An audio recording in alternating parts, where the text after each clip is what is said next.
Ministério da Saúde continua a elevar a capacidade de recurso humano e formação. O workshop com a política nacional para treinamento capacidade de recursos humanos né, halau ia Ministério Finanças dili, quinta loron rua fulang março tina rihung rua ronolure sintolo. Ministra Saúde Odete Maria Freitas Belo ia discurso, usuba funcionário sira atu serviço hamutu. Tama colhe com a capacitação no treinamento sira né, laos hanoin det com a especialidade sira, maibe hanoin mosba médico na ingrihung ida karua, nebese elevamos sira ne capacidade profissional. E a parte sira, na parte house para recursos humanos, a nível de serviço hamutu, a gente colhe com a capacitação, com o treinamento, kita hanoin com a especialidade. Mas kita mesti hanoin kata médico na área de vida que ele mudou a grama que está seguindo, né? Se lá vai escola todo,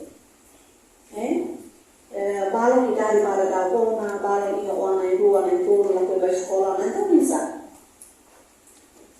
Se lá vai especialista se lá vai, sabe mesmo senhor Governante nemos dehan se discute o parceiro sira, hanesan difat atu eleva nível profissionalismo médico sira.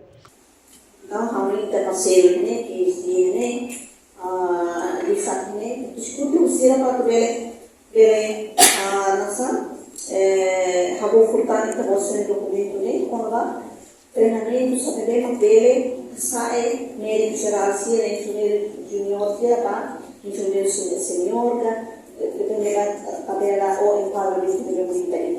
Tem que ir treinamento, ir capacitação. Se capacitação será lain, kita boleh informasi lain, ia tanya